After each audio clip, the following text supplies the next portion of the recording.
সারা জীবন শুনছি কাফের ছিল কেরা? আবু জাহেলরা। আবু লাহাব কাফের, আমাদের সমাজে কোনো কাফের নাই।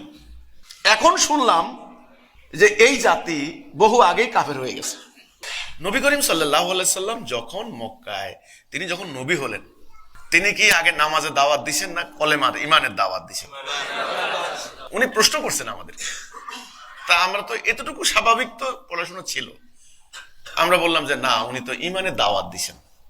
তো বলে এখন তোমাদের সমাজে কিসের দাওয়াত দেয়? নামাজের দাওয়াত দেয়। একটা হাদিস আমাকে বলতেছেন উনি, তুমি শুনছো কিনা, নামাজ বেহেশতের চাবি। হ্যাঁ তাই তো, নামাজ জান্নাতের চাবি। এটা এটা হাদিস না, এটা ভুল, এটা জাল হাদিস। নামাজ জান্নাতের চাবি না, জান্নাতের চাবি হচ্ছে লা ইলাহা ইল্লাল্লাহ। এটা কেমন কথা?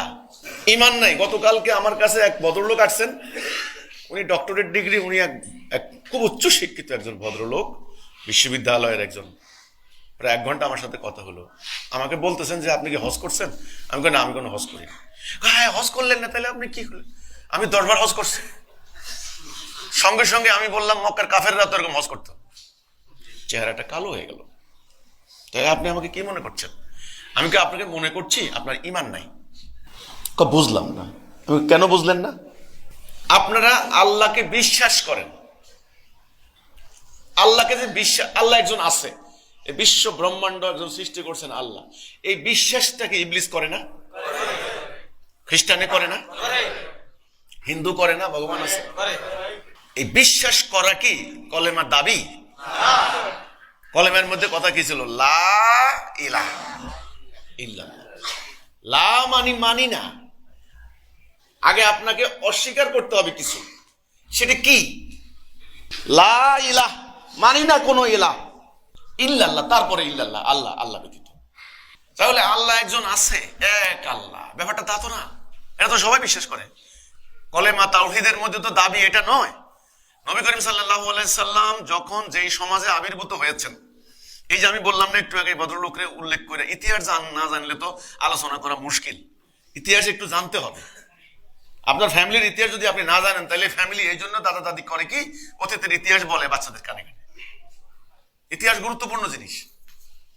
নবী যেই সমাজে জন্ম নিয়েছেন, ওই সমাজের লোকেরা কি আল্লাহ বিশ্বাস করতো না? করতো। কোরআন সাক্ষী দেয়। তাদেরকে জিজ্ঞাসা করো মেঘমালা থেকে বৃষ্টি বর্ষণ করে কে? তারা বলবে আল্লাহ। আমাদের নবীর বাবার নাম কি? আব্দুল্লাহ। মানে কি? তার মানে কি তারা আল্লাহ বিশ্বাস করতো? নাহলে আব্দুল্লাহ রাখলো কেন? আল্লাহ বিশ্বাস করতো, তারা হজ করতো। আজকের মতো ওরা হজ করতো। এই যে কাবা, এই যে হজের আনুষ্ঠানিকতা, এটা ইব্রাহিম আলাইহিস সালাম থেকে 4-5 হাজার বছর আগে তারা হজ করতো। তারা খাতনা করতো। আমরা খাতনা করি না এখন, মুসলমানই, ছেলেদের মুসলমানই করাই না, ওরা খাতনা করতো। আমরা বলি না কোনো কাজ শুরু করার আগে বিসমিল্লাহির রহমানির রহিম, ওরা বললো বিসমিকা আল্লাহুম্মা, এটা বলতো। তাহলে আমার প্রশ্ন হচ্ছে এখানে, তারা তো আল্লাহরে বিশ্বাস করতো, নামাজ পড়তো, হজ করতো, যাকাত দিত, সবই করতো। তারা কাফের হলো কেন? নবী তাদেরকে ইমানের দাওয়াত দিলেন কেন? নবী তো আইসাই বলতে পারতেন, এই তোদের হজ টজ ঠিক হয় না, ঠিক করে হজ কর, বলতে পারতেন না? না, নবী প্রথম ডাক দিয়েছেন, তোমরা বলো লা ইলাহা ইল্লাল্লাহ। তাহলে খুব গুরুত্বপূর্ণ পয়েন্ট এখানে, ব্যক্তিগতভাবে যে বিশ্বাসটা, এটা ইমানের দাবি নয়, আল্লাহর দাবি কিন্তু এটা নয়। আমাদের এই সর্বনাশা কারণটা হচ্ছে ইলাহ শব্দটার মানে আমাদেরকে বলা হয়নি। ইলাহ, আমরা জন্মগত মুসলিম, বাই বর্ন মুসলিম। বাবা নামাজ পড়ছে, আমিও নামাজ পড়তে যাই। দাদা হুজুরের দাওয়াত দিয়ে খাওয়াইছে, আমিও বড় হুজুরের দাওয়াত দিয়ে খাওয়াই। By born Muslim.